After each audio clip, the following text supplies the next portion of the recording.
Hello, we hear a lot of people talking about blame cultures, how we need to get rid of the blame culture. And well, I'm afraid, in my experience anyway, sometimes we throw the baby out with the bathwater on this one. You see, I think we need a little bit of blame. You need a bit of a blame culture.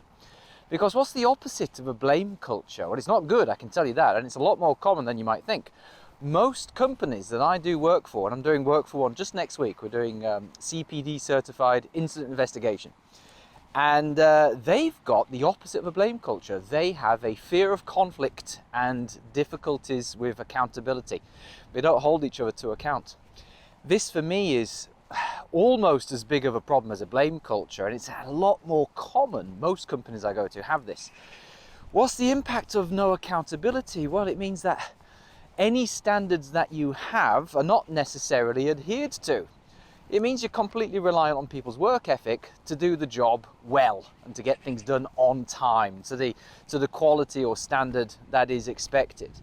And not everyone will. Not everyone will. So what do you do if you're afraid of conflict? What do you do if there's a culture where we don't hold people to account?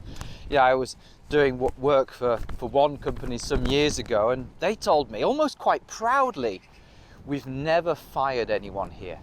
We've never fired anyone. They said that as if it was a positive, and I guess it can be a positive. Of course it can, because you shouldn't be firing everyone left, right and centre.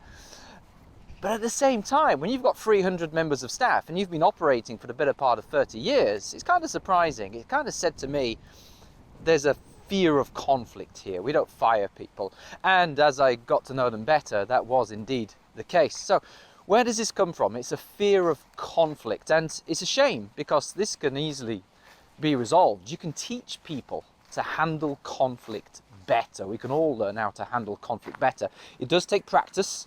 Going on a training course isn't going to be sufficient to get good at this, and I do deliver this in training. We've got a video e-learning course which covers this, managing people effectively, but it takes practice. Just sitting there doing the course isn't going to make you good.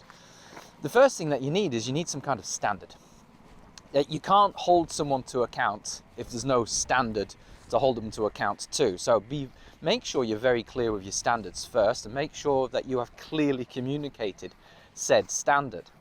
Now, when someone doesn't meet the standard, there are quite a few processes you could follow, but one of the simplest strategies is that you tell them specifically what you have observed, what you've seen. So I've seen that you've behaved this way, or I've seen that you've done this, or I've noticed you've come in late, 5 times in the past week. Whatever it is, you say, this is what I've seen, and it has to be factual as well, so they can't dispute it. These are the facts. And then you ask them if they agree that falls below the expected standard. So you can say, right, this is what you've done, this is the standard, this is what you're supposed to do.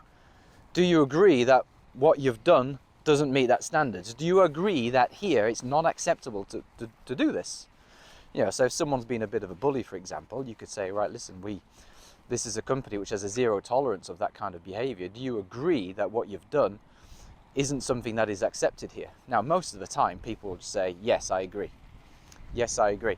And at that point you've kind of won. Now, if they say, no, I don't think so, and so on, don't let them take control of the situation. Again, point out the facts, point out the standard, and then ask the question again, do you agree? Now, if they won't agree to that, then you do have an issue. Then you're very much in the realms of maybe pursuing your disciplinary procedures at that point to hammer the point home, because they're clearly not getting it.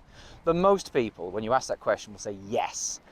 Now, at this point, what do you do? Well, I usually suggest, instead of you telling them what to do differently in the future, instead of telling them what you expect and so on, I actually like to follow up with a question. So, okay, so what are you going to do differently in the future to make sure that this never happens again? And so then it's on them. So don't let them get you to tell them what the plan is for the future. Get them to tell you. So they might say, if they've been coming in late, for example, they might say, well, I'll make sure I leave 10, 15 minutes earlier every morning. Okay, that's very good. If they've been failing to wear their PPE, or let's say it's a manager who hasn't been doing their weekly inspections in the workplace, they could say, well, okay, what I'll do, I'll plan that in on my diary every week. to get that done. Excellent. Now we need to follow up with this, and at that point we basically ask a question where we aim to follow up later on, where we review their compliance with this standard. So you might say, okay, well, let's meet up again to discuss this in 4 weeks' time, and we'll review how you've been getting along. So there we are. So we need some accountability. A simple 4 or 5 step process there. We've got, explain their behavior to them, set out the standard that they haven't met, get them to agree that their behavior doesn't meet that standard, follow up with a question, say, well, what are you going to do differently in the future to make sure that never happens again? 5, agree a time to review it. There we are. Fear of accountability, how to handle conflict. Catch you later.